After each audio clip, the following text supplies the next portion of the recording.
우리 하나님 말씀 보겠습니다. 출애굽기 3장 11절부터 22절까지의 말씀입니다.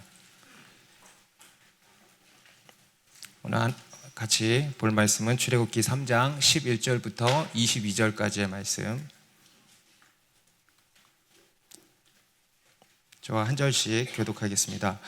모세가 하나님께 아뢰되 내가 누구이기에 바로에게 가며 이스라엘 자손을 애굽에서 인도하여 내리이까?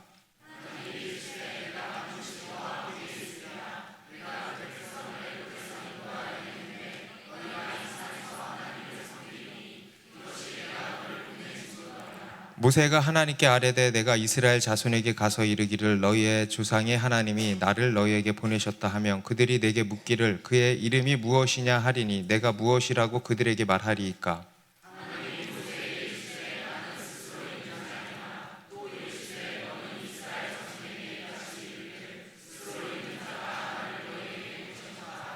하나님이 또 모세에게 이르시되 너는 이스라엘 자손에게 이같이 이르기를 너희 조상의 하나님 여호와 곧 아브라함의 하나님 이삭의 하나님 야곱의 하나님께서 나를 너희에게 보내셨다 하라. 이는 나의 영원한 이름이요 대대로 기억할 나의 칭혼이라.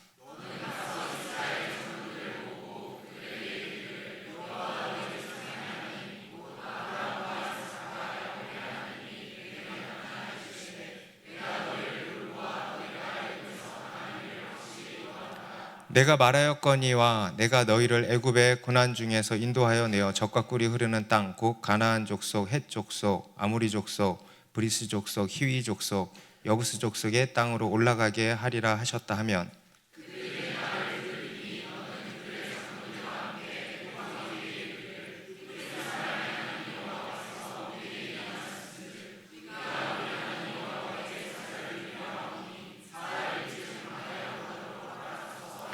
내가 아노니 강한 손으로 치기 전에는 애굽 왕이 너희가 가도록 허락하지 아니하다가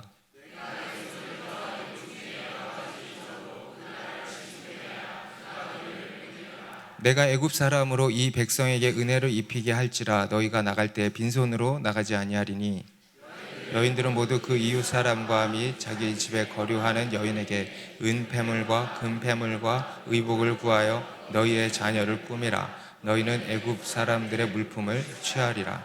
아멘. 네, 우리의 믿음의 여정은 하나님께서 우리 각 사람에게 찾아와 주심으로 시작이 됩니다. 우리의 신앙은 나에게서 출발되는 것이 아니고 우리 하나님께로부터 출발하는 것입니다. 아멘입니까? 네. 하나님께서 우리를 찾아와 주시고 또 우리를 만나 주시고 우리에게 말씀해 주시고 우리를 향한 당신의 비전을 보여주시고 또 그것을 친히 이루어가 주시는 것, 그리고 그로 말미암아서 이 자리에서 또 간증하게 하시는 것, 하나님을 예배토록 하시는 것, 이것이 바로 우리 믿음의 여정인 것입니다. 오늘 우리 간증한 형제님께도 하나님이 친히 찾아가 주셔서 강권적으로 만나 주신 것이었죠. 이것을 가지고 우리는 하나님의 부르심 또는 소명 사건이라고 합니다. 우리가 지금 살펴보고 있는 이 출애굽기 3장도 하나님께서 모세를 부르신 이 모세의 소명 사건을 기록하고 있습니다. 앞에서 모세는 미디안 광야에서 40년의 세월을 보냈습니다. 그 40년의 기간 동안 하나님께서는 철저히 침묵하셨습니다. 그의 나이는 어느덧 80세가 되었습니다. 그는 여전히 장인 이드로의 양떼를 치고 있었고요. 그러다가 어느 때와 같이 양떼를 데리고 호렙산에 이르렀을 때 이제 희한한 광경을 한 가지 목격하게 된 것입니다. 떨기나무에 불이 붙었는데 불이 붙었으면 금세 타서 사라졌어야 하는 것인데 나무가 타지 않는 것입니다. 모세는 그것이 너무 신기해서 그것을 보러 가까이 가려 했지만 그 가까이 가려던 차에 그 불 가운데서 하나님의 다급한 음성이 들려왔습니다. 모세야 모세야 이리로 가까이 오지 말아라. 네가 선 곳은 거룩한 땅이니 네 발에 신을 벗으라 하신 것입니다. 그것은 하나님께서 초자연적인 현상으로 모세에게 나타나신 그런 하나님의 현현이었던 것입니다. 그리고 하나님께서는 그 모세를 부르시고 그에게 이제 사명을 주신 것이죠. 내가 너를 바로에게 보내겠다. 그래서 내 백성 이스라엘 자손을 애굽에서 인도하여 내게 할 것이다 라고 하신 것입니다. 그리고 오늘은 이어서 이 하나님과 모세 간에 이제 이루어진 대화 또는 논쟁이라고 해야 될까요? 이러한 대화를 이제 살펴보겠는데요. 하나님께서 그렇게 말씀을 하시니까 이제 11절에 이어서 모세가 이렇게 반문을 합니다. 모세가 하나님께 아뢰되 내가 누구이기에 바로에게 가며 이스라엘 자손을 애굽에서 인도하여 내리이까. 모세가 하나님의 말씀을 듣고 이제 반문을 한 겁니다. 내가 누구이간데 바로에게 가며 이스라엘 자손을 애굽에서 인도하여 냅니까? 내가 누구이기에. 오늘 본문에 보면 모세가 하나님께 던진 반문이 두 가지가 나옵니다. 그 중에 하나가 바로 이겁니다. 내가 누구이기에, 내가 누구이건데 바로에게 가며 이스라엘 자손을 애굽에서 인도하여 내겠습니까? 하고 물은 것입니다. 어찌 보면 모세로서는 너무나도 당연한 질문이죠. 여러분 우리 같아도 이러한 질문 하지 않겠습니까? 모세는 이제 애굽의 왕자가 아닙니다. 그런 지 40년이나 지났습니다. 이제는 미디안 광야에서 장인의 양떼를 치는 목자에 불과했습니다. 그는 앞에서 왕자의 신분이었을 때 자기 동족을 좀 도와줘 보려고 하다가 사고만 쳤죠. 그리고 그 동족들에게 거절만 당했습니다. 철저히 실패한 자였습니다. 그런데 그것도 40년이 지난 이때 그가 무엇을 하겠다라는 겁니까? 그죠? 고작 양떼 몇 마리 치던 목자가 장정만 60만 명이나 되는 한 민족을 애굽에서 인도해야 된다는 것이 말이 안 되는 거죠. 그래서 이 모세의 반문은 지극히 자연스럽고 지극히 당연한 것이었습니다. 하지만 이 모세의 반문에 이 모세와 또 오늘날 우리의 착각이 들어있는 것입니다. 그에 대해서 하나님께서 이렇게 말씀을 하십니다. 12절 말씀 같이 읽습니다. 시작. 하나님이 이르시되 내가 반드시 너와 함께 있으리라. 네가 그 백성을 애굽에서 인도하여 낸 후에 너희가 이 산에서 하나님을 섬기리니 이것이 내가 너를 보낸 증거니라. 하나님께서 모세가 반문하니까 그에 대해서 이렇게 말씀하시죠. 내가 반드시 너와 함께 있으리라. 네가 그 백성을 애굽에서 인도하여 낸 후에 너희가 이 산에서 하나님을 섬기게 될 것이라고 하시는 것입니다. 다시 말해서 하나님께서 내가 반드시 너와 함께 있어서 내가 그 일을 하도록 만들 것이다 이거예요. 네가 그 일을 할 것이다 라는 것은요, 네가 그 일을 하도록 내가 만들 것이다. 곧 누가 하신다라는 겁니까? 하나님이 하시겠다라는 겁니다. 모세는요, 그것이 자기가 그것을 감당해야 한다고 생각을 했습니다. 그런데 그것이 아니고요, 하나님이 그렇게 되게 하시겠다는 거예요. 할렐루야. 하나님은요 지금 모세에게 그러시는 겁니다. 네가 그거 못할 거 누구보다 내가 더 잘 안다. 그런데 네가 그것을 하라는 것이 아니라 내가 그것이 되게 하겠다라는 것이다 라고 말씀하시는 겁니다. 특히 그에 대해서 하나님은 모세에게 뭐라고 하시냐? 내가 반드시 너와 함께 있으리라는 겁니다. 여러분 하나님께서 우리에게 주시는 최고의 약속이 뭔지 아십니까? 바로 이 함께 하심의 약속이에요. 함께 하심의 약속. 앞에서 아브라함에게도 그런 약속 하셨죠. 또 야곱에게도 동일한 약속 주셨습니다. 내가 너와 함께 있으리라. 그리고 실제로 그렇게 해주셨어요, 안 해주셨어요? 그게 이 야곱의 이야기였죠. 하나님이 그와 함께 해주셨다는 겁니다. 외삼촌 라반의 집에 있을 때에도 함께 하셨습니다. 형 에서와 대면할 때에도 함께 하셨습니다. 그리고 지금 이 애굽에 들어와 살 때에도 함께 하시겠다고 하신 이 약속을 신실하게 이루신 것입니다. 그리고 또 오늘 이 모세에게도 동일한 약속을 주시는 겁니다. 내가 그냥 함께 있다가 아니고 반드시, 한번 따라해주세요. 반드시 내가 반드시 너와 함께 있으리라. 그래서 너로 하여금 그 일을 내가 이루도록 만들겠다. 이렇게 말씀하시는 겁니다. 이 하나님의 함께 하심은 성경의 매우 중요한 핵심 주제라고도 하겠습니다. 성경은 하나님께서 우리와 함께 하시는 이야기입니다. 그런데 그런 우리가 어떤 사람입니까? 죄인들이죠. 그죠? 하나님이요, 죄인인 우리와 어떻게 함께 하시는가가 이 성경의 핵심 이슈인 것입니다. 지금 모세를 통하여서 행하실 일도 바로 그겁니다. 그들과 함께 하시겠다는 겁니다. 뒤에 가면 이들이 출애굽을 하고 광야로 나아가서 하나님께서 모세를 통해서 명하시는 게 뭐냐면 성막을 만들게 하시죠. 여러분, 성막이 뭐죠? 하나님이 거하실 처소가 성막입니다. 성막을 만들라는 것은 그럼 무슨 의미입니까? 하나님께서 그들과 같이 살겠다는 거예요. 하나님께서 그들 가운데 함께 하시겠다라는 겁니다. 그래서 실제로 그들의 성막 가운데 하나님이 임재하셨습니다. 그래서 구름 기둥, 불 기둥으로 함께 하셨죠. 그리고 뒤에 가서 끝내 하나님께서는 그 하나님의 아들 예수 그리스도께서 인간의 몸을 입고 이 땅에 오셔서 우리와 함께 하신 것입니다. 그 예수님의 이름이 무엇이라고 나옵니까? 임마누엘, 하나님이 우리와 함께 계시다라는 이름이었습니다. 그리고 그 예수님께서 십자가에 달려 죽으심으로 말미암아서 우리의 모든 죄 문제를 해결해 주시고 하나님이 우리와 영원히 함께 하시는 본격적인 길을 열어주신 겁니다. 바로 성령 하나님께서 우리를 당신의 처소로 삼으시고 우리 가운데 내주하심으로 우리와 영원히 함께 하시게 된 것입니다. 모두 하나님의 함께 하심의 이야기예요. 나중에 예수님이 다시 오시면 어떻게 될까요? 우리가 새하늘과 새 땅에서 더 하나님과 함께 하게 될 것입니다. 그러니까 하나님께서 우리에게 주시는 약속은요, 바로 이겁니다. 함께 하심. 내가 너희와 함께 하겠다. 하나님께서 우리에게 주시는 형통과 복도 무엇일까요? 바로 함께 하심이에요. 하나님의 함께 하심의 복이고 함께 하심의 형통입니다. 우리 이사야서 41장 10절의 말씀 같이 읽습니다. 시작.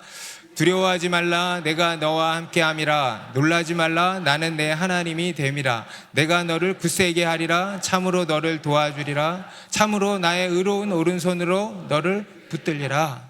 두려워하지 말라 하시는데 그 이유가 뭐냐면 내가 너와 함께 있다는 거예요. 아멘. 우리 이사야 43장 1절 2절도 같이 읽습니다. 시작. 야곱아,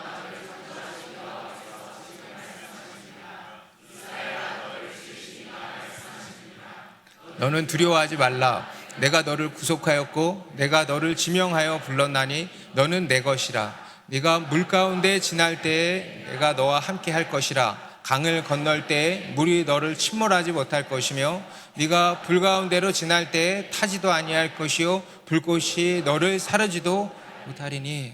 함께 하시겠다라는 거예요. 그 외에도 하나님께서는요, 수없이 우리에게 말씀하시는 겁니다. 언제 어디서든지 우리와 늘 함께 하시겠다라는 겁니다. 믿으십니까? 예수님께서도요, 제자들과 마지막으로 작별하실 때 마태복음 28장 20절에 뭐라 그러셨습니까? 내가 세상 끝날까지 너희와 항상 함께 있으리라. 아멘입니까? 네. 그 하나님께서요, 오늘날 우리와도 함께 하실까 안 하실까요? 함께 하시는 거예요. 여러분, 신앙이란 뭐냐? 하나님과 함께 하는 것입니다. 여러분, 하나님께서는요, 지금 우리와 함께 하십니다. 우리가 믿는 것, 또 믿어야 하는 것이 바로 이겁니다. 하나님이 우리와 함께 하신다는 거예요. 그런데 문제는 뭐냐면 그것을 믿는 사람이 있고 그냥 아는 사람이 있다는 거예요. 여러분, 지금 이 가운데도요, 이 하나님이 내가 너희와 함께 하리라는 이 말씀을 아멘 하고 믿는 사람이 있고 그냥 고개 끄덕끄덕 하면서 아는 사람이 있다는 거예요. 여러분, 믿는 것과 아는 것은 완전히 다른 것입니다. 믿는 것과 아는 것은 하늘과 땅 차이입니다. 여러분, 하나님의 말씀은 당연히 알아야겠죠. 그런데 알기만 해서 되는 게 아니고요. 어떻게 해야 됩니까? 믿어야 되는 거예요. 믿어야 효력이 있는 거예요. 믿지 않으면 아무 일도 일어나지 않습니다. 믿지 않으면 아무 유익이 없습니다. 하나님의 말씀은요, 믿어야, 믿을 때 역사가 일어나는 것입니다. 그래서 우리가 믿을 때 그것을 누리게 된다라는 것입니다. 그래서 여러분, 그냥 알지만 마시고, 오늘의 말씀을 그냥 알지만 마시고, 귀로 듣고 알지만 마시고 믿으시기 바랍니다. 모세는 내가 누구이기에 바로에게 가며 이스라엘을 애굽에서 인도하여 냅니까? 했지만 하나님은 내가 반드시 너와 함께 있겠다, 내가 하겠다, 이렇게 말씀을 하시는 겁니다. 내가 누구이기에 묻는데요, 그에 대해서 하나님이 이렇게 말씀하는 거예요. 너는 하나님이 함께하는 자다. 여러분, 우리가 누군지 아십니까? 하나님이 함께하는 자입니다. 여러분, 이거보다 더 큰 우리의 정체성이 어디 있겠습니까? 그죠? 이거보다 더 큰 존재감이 어디 있습니까? 여러분, 우리는요, 하나님이 함께 하시는 자예요. 와, 놀라주세요. 와, 우리 좌우에 계신 분들에게 대단하시네요. 여러분, 우리는 특별한 사람들이에요. 우리는 대단한 사람들입니다. 왜 그렇습니까? 하나님이 우리와 함께 하시니까. 우리 사사기 6장 12절에도요, 사사 기드온에게 하나님의 사자가 나타나셔서 그에게 뭐라 그러시냐면, 큰 용사여 여호와께서 너와 함께 하시도다 그랬어요. 근데 여러분, 실제로 기드온을 보면요, 큰 용사입니까? 아니면 겁쟁이입니까? 네, 겁쟁이 기드온이었어요. 겁쟁이 기드온. 근데 그에게 큰 용사라는 거예요. 할렐루야. 여러분, 하나님이 큰 용사다 그러면 큰 용사인 것입니다. 그런데 큰 용사인 진짜 이유가 바로 뒤에 나오죠. 여호와께서 너와 함께 계시도다. 하나님이 그와 함께 계시니까 겁쟁이도 큰 용사가 되는 것입니다. 여러분, 다니엘도 다윗도 또 그 외 성경에 나오는 모든 믿음의 사람들도 다 어떤 사람들이냐? 하나님이 함께 하시는 자들이에요. 앞에서 떨기나무에 붙은 타지 않는 불도 말씀하시는 바가 그거였죠. 떨기나무 같은 연약한 하찮은 우리 가운데 하나님이 함께 하신다는 거예요. 그래서 그 떨기나무가 특별한 것이 되는 것입니다. 우리 사도 바울도 우리 그리스도인을 보배를 담은 질그릇에 비유를 했는데요, 그것도 마찬가지죠. 질그릇 같은 볼품없는 너무나도 연약한 그런 우리들이지만, 그런 우리 가운데 하나님이 함께 하신다는 거예요. 그래서 우리가 약하지만 약하지 않다는 거예요. 우리가 가치 없지만 가치 없지 않다는 거예요. 위대한 인생이 된다는 것입니다. 하나님이 우리와 함께 하시기 때문에. 그래서 우리 고린도후서 4장 7절부터 9절에 이렇게 고백을 하는 겁니다. 이것도 같이 읽습니다. 시작. 우리가 이 보배를 질그릇에 가졌으니 이는 심히 큰 능력은 하나님께 있고 우리에게 있지 아니함을 알게 하려 함이라. 우리가 사방으로 우겨쌈을 당하여도 쌓이지 아니하며 답답한 일을 당하여도 낙심하지 아니하며 박해를 받아도 버림받지 아니하며 거꾸러뜨림을 당하여도 망하지 아니하고. 이것이 우리 신앙의 이제 역설이죠. 사방으로 우겨싸임을 당하여도 쌓이지 않고, 답답한 일을 당해도 낙심하지 않고, 박해를 받아도 버림받지 않고, 거꾸러뜨림을 당해도 망하지 않는 거예요. 죽어도 죽지 않는 거예요. 바로 하나님이 함께 하시기 때문에. 여러분, 우리 그리스도인이 그런 존재들이라는 겁니다. 여러분, 하나님께서 우리와 함께 하십니다. 그래서 우리는 사방에 우겨쌈을 당해도 쌓이지 않습니다. 박해를 받아도 버림받지 않습니다. 거꾸러뜨림을 당해도 망하지 않습니다. 넘어져도 다시 일어납니다. 죽어도 죽지 않는 것이 바로 우리들입니다. 하나님께서 우리와 함께 하시기 때문에. 여러분, 어떤 절망스러운 일들을 당하셨습니까? 어떤 큰 일들을 당하셨습니까? 여러분, 이것을 기억하십시오. 오늘 우리에게 또 한 번 말씀하시는 거예요. 내가 반드시 너와 함께 하리라. 그러면 그 하나님은 도대체 어떤 분이신가? 모세가 던진 두 번째 반문입니다. 13절 14절. 모세가 하나님께 아뢰되 내가 이스라엘 자손에게 가서 이르기를 너희의 조상의 하나님이 나를 너희에게 보내셨다 하면 그들이 내게 묻기를 그의 이름이 무엇이냐 하리니 내가 무엇이라고 그들에게 말하리이까. 하나님이 모세에게 이르시되 나는 스스로 있는 자이니라. 또 이르시되 너는 이스라엘 자손에게 이같이 이르기를 스스로 있는 자가 나를 너희에게 보내셨다 하라. 여러분, 우리는 나는 누구이기에? 라고 질문하기 전에요, 하나님이 누구신지를 먼저 알아야 됩니다. 내가 누구인지를 알려면은요, 먼저 뭘 알아야 돼요? 하나님을 알아야 돼요. 여러분, 이것은 나뿐 아니라 이 세상의 모든 지식이 다 그렇습니다. 여러분, 이 세상의 모든 지식을 알려면은요, 먼저 누굴 알아야 돼요? 하나님을 알아야 돼요. 어떤 지식을 알기 전에 무조건 하나님을 먼저 알아야 됩니다. 왜냐하면 모든 것이 이 하나님을 아는 것에서 출발하기 때문입니다. 하나님을 아는 것이 모든 학문의, 모든 지식의 출발입니다. 여호와를 경외하는 것이 모든 지식의, 모든 지혜의 근본이라 그랬어요. 우리가 하나님을 알지 못하면 모든 지식이 다 헛된 거예요. 그것은 동의하십니까? 그것은 참 지식이라고 할 수가 없는 것입니다. 우리가 하나님을 알지 못하면서 어떻게 안다고 하겠습니까? 우리가 하나님을 알지 못하면서 나를 어떻게 안다고 하며, 우리가 하나님을 알지 못하면서 이 세상의 이치를 어떻게 안다고 하겠습니까? 여러분, 우리가 알려면은요, 먼저 하나님을 알아야 됩니다. 하나님을 아는 것이 모든 지식의 출발이라는 겁니다.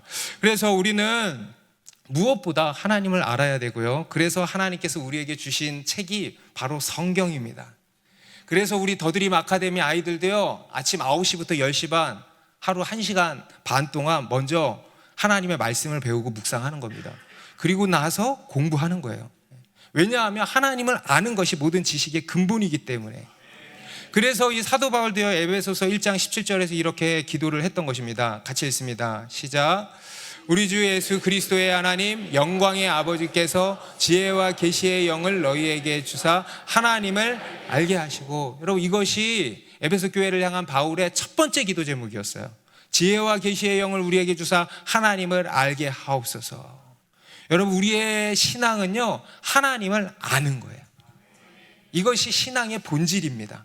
우리 신앙의 본질은 열심의 정도가 아니고요, 뜨겁기만 하면 된다고 생각하는 사람들이 있는데요, 그런 게 아니고요, 하나님을 아는 게 신앙의 본질입니다. 우리가 하나님을 어떤 분으로 알고 고백하는가가 우리의 신앙을 좌우한다라는 것입니다. 오늘 이 모세도 먼저 내가 누구이기에 그 일을 합니까? 라고 반문을 하니까 하나님께서 내가 반드시 너와 함께 있어 내가 그렇게 하도록 할 것이다 라고 하면서 그의 시선을 하나님께로 돌리시는 것입니다. 그러니까 모세가 이제는 이렇게 묻는 거죠. 그럼 하나님 당신은 누구십니까?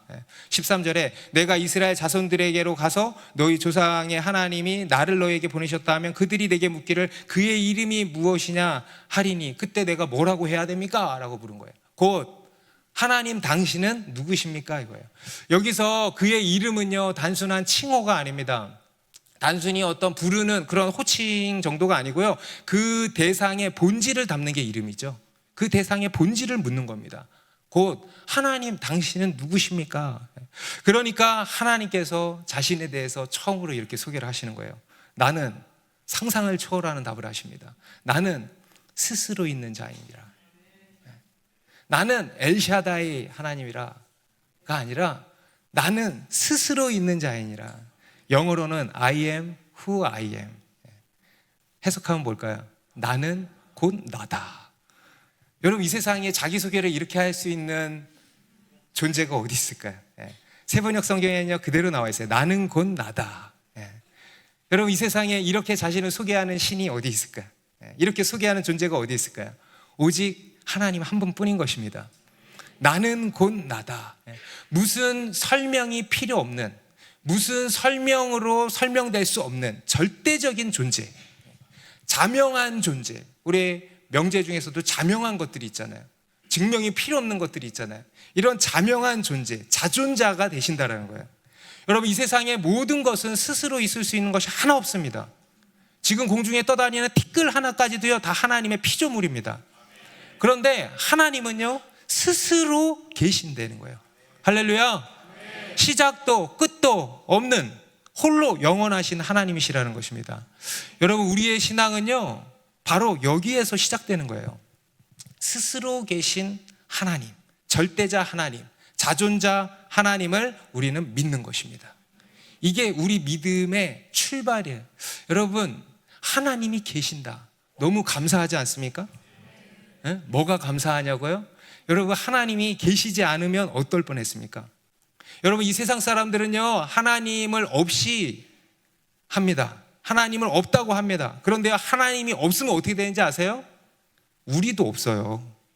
하나님이 없으면요, 이 세상도 존재할 수가 없는 것입니다. 암흑 그 자체, 절망 그 자체, 공포 그 자체일 것입니다. 우리가 있는 것은요, 하나님이 계시기 때문이에요. 존재의 근원이 되시는 하나님이시라는 겁니다. 여러분, 우리 인간의 가장 근본적인 이슈도요, 바로 존재론적인 것입니다. 철학을 비롯한 모든 학문의 근본이 그거 아닙니까? 다 존재론적인 거예요. 우리 인간의 근본적인 두려움도 결국은 뭐예요? 존재론적인 두려움이에요. 죽음에 대한 공포, 내가 사라질 것에 대한 두려움, 무언가 잃을 것에 대한 두려움, 우리의 두려움들이 다 이런 거잖아요.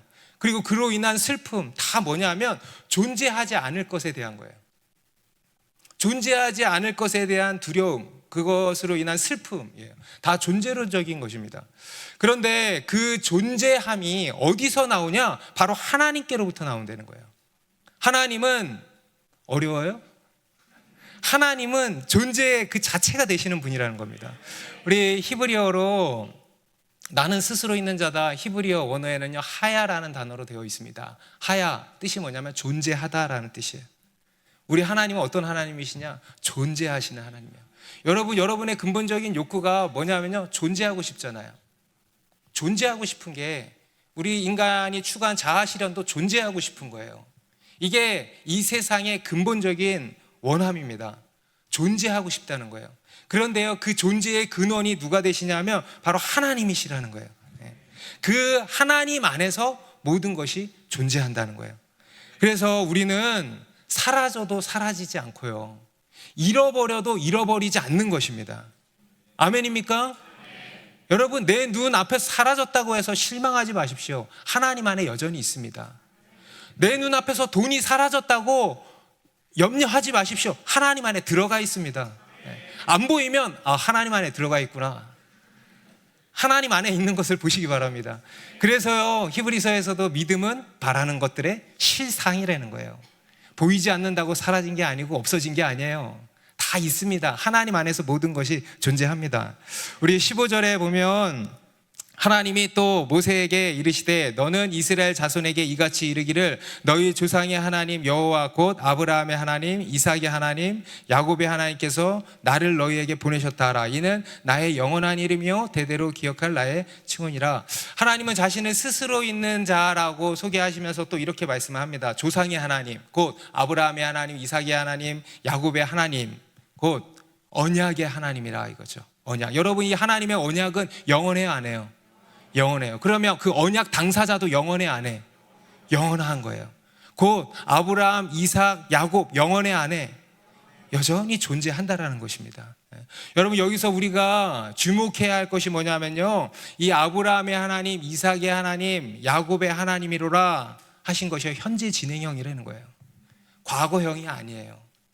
나는 그들의 하나님이었다가 아니에요. 여전히 나는 그들의 하나님이라 하는 거예요. 곧 아브라함, 이삭, 야곱 존재한다, 안 한다? 한다. 여러분, 이것은 제 논리가 아니고요, 예수님이 하신 논리예요. 우리 마가복음 12장에 보면요, 부활에 대한 논쟁을 하시는데, 사두개인들이랑 부활에 대한 논쟁을 하시는데, 그때 예수님께서 인용하신 구약 성경이 바로 이 출애굽기 3장입니다. 이걸 가지고 이런 논리를 펼치신 거예요. 우리 마가복음 12장 26절 27절 말씀 같이 읽습니다. 시작. 죽은 자가 살아난다는 것을 말할진대 너희가 모세의 책 중 가시나무 떨기에 관한 글에 하나님께서 모세에게 이르시되 나는 아브라함의 하나님이요 이삭의 하나님이요 야곱의 하나님이로라 하신 말씀을 읽어보지 못하였느냐. 하나님은 죽은 자의 하나님이 아니요 산 자의 하나님이시라. 너희가 크게 오해하였도다 하시니라. 여러분, 이 출애굽기 3장 말씀이죠. 그죠? 이 말씀을 인용해서 말씀을 하신 건데요, 모세에게 자기를 계시하실 때 나는 아브라함의 하나님, 이삭의 하나님, 야곱의 하나님이로라 하신 말씀을 읽어보지 못했냐. 하나님은 죽은 자의 하나님이 아니요 산 자의 하나님이시라. 무슨 말씀입니까? 아브라함, 이삭, 야곱 모두 살아있다 그래. 존재한다 이거예요. 비록 3,000년이 지났지만 여전히 존재한다는 거예요. 3,000년이 지났다고 여러분 의심이 가십니까? 베드로후서 3장 8절에서는요 1,000년이 하루 같다 그랬어요. 그 계산법으로 하면 지금 아브라함은 죽은 지 며칠 된 거야? 3일밖에 안 돼. 3일밖에. 그들은 여전히 존재하고 여전히 살아있다라는 것입니다. 우리의 하나님은요, 이런 표현이 맞을지 모르겠어요, 존재의 하나님이세요. 존재의 근원이 되시는 하나님. 여러분, 안심하십시오. 두려워하지 마십시오. 우리 존재하시는 하나님, 그리고 존재케 하시는 하나님 안에 우리가 들어가 있는 것입니다. 또 아브라함의 하나님, 이삭의 하나님, 야곱의 하나님이라 하면 무엇인가? 하나님께서 친히 뭐예요? 그들의 하나님이 되어주신다는 거예요. 할렐루야. 여러분, 이것도 놀라운 은혜 아닙니까? 하나님이요, 나의 하나님이 되신다는 거예요. 나의 하나님, 나의 백, 나의 하나님이 되어주신다는 거예요. 내가 반드시 너와 함께하리니, 이거와 같은 의미죠. 너의 하나님이 되어주겠다. 그래서 우리를 돌보시고 지키시고 도우시고 힘 주시고 능력 주시고 책임지시는 그런 하나님이시라는 겁니다. 우리 16, 17절에 가도 이렇게 말씀을 합니다. 같이 읽습니다. 시작. 너는 가서 이스라엘의 장로들을 모으고 그들에게 이르기를 여호와 너희 조상의 하나님 곧 아브라함과 이삭과 야곱의 하나님이 내게 나타나 이르시되 내가 너희를 돌보아 너희가 애굽에서 당한 일을 확실히 보았노라. 내가 말하였거니와 내가 너희를 애굽의 고난 중에서 인도하여 내어 젖과 꿀이 흐르는 땅 곧 가나안 족속, 헷 족속, 아모리 족속, 브리스 족속, 히위 족속, 여부스 족속의 땅으로 올라가게 하리라 하셨다. 그럼 무엇입니까? 우리 하나님은 우리를 돌보신다, 안 보신다? 돌보신다. 우리의 고통 가운데서 부르짖는 것에 듣고 응답하시는 분이시다. 여러분, 이것을 또한 믿으시기 바랍니다.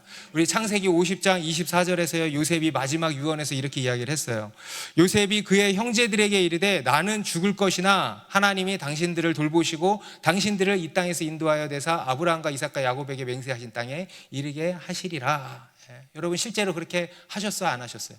그렇게 하신 거예요. 그런데 지금 이 이스라엘 백성들의 상황을 보면, 지금 이 이스라엘 백성들의 상황을 보면 과연 그럴까라는 의문이 들까 안 들까요?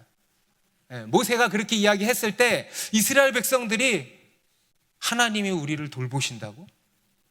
그런데 지금 이 모양 이 꼴이야? 라고 생각을 할까 안 할까요? 할 수 있다는 거예요. 하나님은 우리를 돌보시는 분이 아니야. 그랬으면 이렇게 되질 않지. 하나님은 저 멀리서 그냥 바라만 볼 뿐이셔. 우리를 버리셨거나 포기하셨거나 아니면 실패하신 게 분명해 라고 생각할지 모르겠습니다. 그런데 그렇지 않다는 거예요. 비록 지금은 애굽의 횡포로 애굽의 압제 아래에서 고통을 당하고 있지만 하나님께서는 그 모든 것을 다 보고 계셨다는 거예요. 다 아신다는 거예요. 그들의 부르짖음을 들으신다는 거예요. 그리고 당신의 뜻과 때를 따라서 응답하신다는 것입니다. 묵묵부답이신 것 같지만, 침묵하시는 것만 같지만 하나님은 다 보고 계시고 다 알고 계시며 듣고 계신다는 거예요. 그리고 하나님의 때에 나타나서 응답하신다는 것입니다. 여러분, 그것을 또한 믿어야 되는 거예요. 여러분, 우리 하나님은요 스스로 계시는 하나님이시고요, 또 우리와 늘 함께 하시는, 그래서 우리를 돌보시고 지키시고 우리의 부르짖음에 응답하시는 하나님이신 것을 믿으시기 바랍니다. 여러분, 혹시 하나님께 실망하셨습니까? 오래된 기도에 응답받지 못해서 실망하셨습니까? 하나님께서 우리를 돌보시지 않는 것 같다는 생각이 드십니까? 나를 외면하시는 것만 같고 버리신 것만 같습니까? 그런데 오늘 주님이 말씀하시는 거예요. 아니라는 거예요. 하나님은 지금도 우리를 바라보시고 지키시고 졸지도 아니하시고 주무시지도 아니하시고 우리를 돌보시는 하나님이십니다. 설령 우리가 고난을 당해도, 설령 앞에 이사야서 43장의 고백처럼 물 가운데 지나고 불 가운데 지날지라도, 그러면 우리는 하나님이시여 도대체 어디 계시기에 우리가 이런 일을 당합니까? 하지만 하나님은 여전히 우리와 함께 하시고 우리를 돌보시고 하나님의 때에 우리를 건지시고 우리 부르짖음에 응답하신다라는 것입니다. 여러분, 이 하나님을 믿으시고 다시 기도의 자리로 나오시기를 부탁드립니다. 심지어 21절 22절에는 보니까요, 그냥 나오게 하시는 게 아니라 빈손으로 가지 아니하리니. 우리 21절 22절 말씀 같이 읽어보겠습니다. 시작.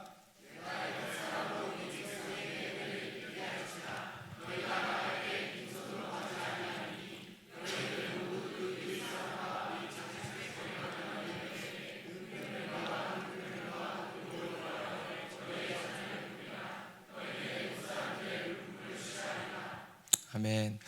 하나님께서 또 한 가지 이제 증거를 제시하시는데요. 이들이 애굽에서 나올 때 그냥 나오는 것이 아니고 은혜를 입히게 하신다는 거예요. 빈손으로 가는 것이 아니고 애굽 사람들로부터 은금 패물과 의복과 여러 물품들을 취해서 나오게 될 거라는 거예요. 그것도 뭐 탈취하는 게 아니에요. 그들이 줄 거라는 거예요. 애굽에서 나오는 일도 기적 같은 일인데, 기적인데, 그렇지 않습니까? 그런데요, 심지어 작별 선물까지 받아가지고, 이별 선물까지 받아가지고 나오게 될 거라는 것입니다. 쫓겨난 자처럼 도망 나온 사람처럼 처절하게 나가는 것이 아니고요, 정복자처럼 당당하게 은금 패물로 장식한 채. 우리 가끔 성화에 보면은 이 출애굽하는 장면들을요 보면 되게 처절하게 그려져 있는 부분들이 있어요. 그거는 성경적인 게 아니에요. 성경적인 거 뭐냐면 은금 패물로 다 장식하고 의복으로 싹 갇혀 있고 아주 정복차처럼 당당하게 이렇게 나가게 하신다라는 것입니다. 할렐루야. 또 이것은 무엇을 의미하는가? 이스라엘이 그동안 부당하게 착취당했던 노동력에 대해서 또한 하나님이 갚아주신 거예요. 앞에서 야곱도 라반에게서 착취당했잖아요. 그런데 하나님이 갚아주셨어요, 안 갚아주셨어요? 몇십 배로 갚아주셨어요. 그 이상으로 갚아주셨어요. 여러분, 이 세상에서 착취당해서 억울한 가운데 계십니까? 여러분, 하나님이 다 보고 계신다는 거예요. 그리고 갚아주실 것이라는 거예요. 여러분, 너무 억울하지 마시고 분개하지 마십시오. 하나님이 다 보시고 다 갚아주실 줄로 믿으시기 바랍니다. 그것을 믿고 선으로 악을 이겨내시기 바랍니다. 오늘 이 이스라엘에게도 다 갚아주신 것입니다. 그 하나님께서 우리의 하나님이 되시고 또 우리와 늘 함께 하신다는 겁니다. 그 하나님을 우리가 믿는 것이고요, 또 우리는 그 하나님을 어떻게 해야 되냐? 바로 그 하나님을 예배해야 한다는 거예요. 오늘 본문에서 하나님께서 모세에게 이스라엘 백성들을 인도하여 내리라고 하시는데 보면 그 목적에 대해서도 분명하게 말씀을 하고 있습니다. 이들을 이끌어내시는 목적, 출애굽의 목적 뭐라고 합니까? 바로 하나님을 예배하기 위함이라는 거예요. 우리 12절 다시 보면 하나님이 이르시되 내가 반드시 너와 함께 있으리라. 네가 그 백성을 애굽에서 인도하여 낸 후에 너희가 이 산에서 하나님을 어떻게 한다? 섬긴다. 서비스. 뭡니까? 예배. 우리 세번역 성경에 보면요, 하나님을 예배하게 될 거라고 되어 있습니다. 하나님을 예배하게. 여러분, 출애굽의 목적이 뭐라는 거예요? 예배예요. 여러분, 구원받은 목적이 뭐예요? 예배하기 위함이에요. 할렐루야. 우리 18절에도 보면요, 그들이 내 말을 들으리니 너는 그들의 장로들과 함께 애굽 왕에게 이르기를 히브리 사람의 하나님 여호와께서 우리에게 임하셨은즉 우리가 우리 하나님 여호와께 무엇을? 제사를 드리려 하오니 사흘 길쯤 광야로 가도록 허락하소서 하라. 이들이 광야로 가는 목적이 뭐예요? 뺑뺑이 돌려고? 가나안 땅에 들어가려고? 여러분, 그럼 가나안 땅에 들어가는 목적은 또한 무엇입니까? 뭡니까? 여러분, 우리가 천국 가는 목적이 있어요. 그냥 가는 거 아니에요. 이것을 기억하셔야 돼요. 여러분, 우리가 천국 가는 목적이 뭡니까? 하나님을 예배하기 위함이에요. 이게 출애굽의 목적이었던 것입니다. 우리 좀 아까 22절에서도 은금 패물을 다 받아가지고 휘두르고 나온다 그랬잖아요. 그것도요, 목적이 있어요. 왜 주셨냐? 이게 중요한 것입니다. 그냥 한번 해봐. 명품도 한 번도 안 해봤잖아. 한번 둘러봐. 해서 주시는 게 아니에요. 여러분, 나중에 가면 그 은금 패물이 다 어디에 쓰여요? 성막을 만드는 데 다 쓰이는 거예요. 하나님을 예배하는, 제사하는 일에 다 쓰이는 거예요. 그 물품들 만드는 일에 다 쓰였던 것입니다. 목적이 있는 거예요. 여러분, 하나님이 여러분들에게 보화를 주셨다고 해서 와싸 막 이러지 마세요. 왜 주셨지? 라고 생각하세요. 하나님이 여러분에게 무언가를 허락하셨습니까? 그러면 왜 주셨지? 한번 따라해보세요. 왜 주셨지? 그것을 늘 생각하셔야 돼요. 목적이 있다라는 것입니다. 그 목적이 뭐냐? 바로 예배라는 거예요. 하나님을 예배하기 위함이라는 것입니다. 하나님께서 우리를 구원하시는 데도요, 목적이 있어요. 하나님께서 우리와 늘 함께 하신다고 하시는데요, 또 우리에게 복을 주시는 하나님이시라고 하는데요, 그에도 다 목적이 있습니다. 그냥 우리를 사랑하셔서 우리로 그냥 한번 잘 돼봐라 이러시는 게 아니에요. 바로 하나님을 예배하기 위함이에요. 여러분, 이것이 우리 그리스도인의 목적이고 우리 그리스도인의 정체성이고 존재의 이유인 것입니다. 여러분, 우리는 예배자예요. 여러분, 구원 받으셨죠? 복 많이 받았죠? 여러분, 이 정도면 많이 받은 거예요. 예. 여러분, 지금 인생이 잘 되고 있죠? 여러분, 그 이유가 뭐냐? 바로 예배하기 위함이에요. 여러분, 이제 예배하십니까? 그냥 받고 끝나신 분은 없습니까? 여러분, 우리가요 이제는 예배하는 거예요. 여러분, 하나님을 예배하시기 바랍니다. 여러분, 우리 그리스도인은 그 무엇보다 예배자입니다. 우리가 이것을 망각하면 안 되는 거예요. 저는 오늘날 우리 그리스도인들의 가장 큰 문제가 있다면요, 이거라고 생각합니다. 이 신앙의 목적을 잃어버렸다는 거예요. 구원의 목적, 형통의 목적, 복의 목적, 기도 응답의 목적, 바로 예배예요. 그런데 이 목적을 망각해 버렸다는 것입니다. 여러분, 예배는 우리 신앙의 본질이고 목적이고 우리 그리스도인의 존재의 이유입니다. 우리가 존재하는 목적입니다. 우리 이사야서 43장 21절의 말씀 같이 읽습니다. 시작.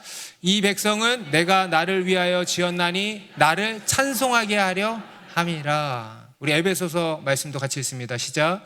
모든 일을 그의 뜻의 결정대로 일하시는 이의 계획을 따라 우리가 예정을 입어 그 안에서 기업이 되었으니 이는 우리가 그리스도 안에서 전부터 바라던 그의 영광의 찬송이 되게 하려 하심이라. 그리고 우리 하나님이 우리를 창조하신 목적이 있다는 거예요. 뭐냐면 그의 찬송이 되게 하기 위해서. 우리는 찬송입니다. 또 우리를 구원하신 목적이 있다는 거예요.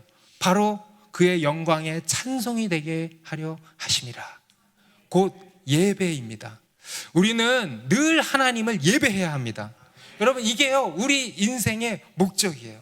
우리가 기쁘거나 슬프거나 좋은 일이 생겼거나 말거나 힘들거나 안 힘들거나 우리는 늘 예배하는 예배자들이라는 것입니다. 그리고 그것이 우리의 힘이고 우리의 능력이고 우리의 기쁨이 되는 것입니다. 여러분, 인생에 기쁨이 없으신 분들 예배하지 않아서 그래요. 예배할 때 우리의 기쁨이 아니라 하나님의 기쁨이 우리 가운데 부어지는 것입니다. 여러분, 내 삶에 이 목적을 잃어버리셨다면 오늘 이 시간을 빌어서 회복하시기 바랍니다. 이 목적을 잃어버리고 그냥 형식적인 신앙생활에 빠져 있었다면, 이 목적을 잃어버리고 맹목적인 성공과 형통과 복을 쫓고 있었다면, 여러분, 이 목적을 다시금 기억하시고 다시금 하나님을 예배하는 자리로 나오셔야 합니다. 혹시 지금 너무도 힘든 상황 가운데에서 예배를 놓치신 분도 있으실 거예요. 여러분, 하나님을 늘 예배하셔야 합니다. 예배를 회복하시기 바랍니다. 여러분, 우리 하나님은요 언제나 예배를 받기에 합당하신 하나님이십니다. 여러분, 하나님께서는 오늘도 여전히 우리와 함께 하십니다. 스스로 계시는 홀로 영원하신 하나님이십니다. 모든 존재의 근원이 되시는 하나님이십니다. 그 하나님께서 지금도 여전히 우리를 돌보시고 지키시고 우리의 부르짖음을 들으시고 응답하십니다. 그리고 우리를 향한 크고 놀라운 계획을 다 이루십니다. 여러분, 그 하나님을 믿으시고 여러분, 그 하나님을 예배하십시다. 그 하나님을 높이십시다. 네, 기도하겠습니다.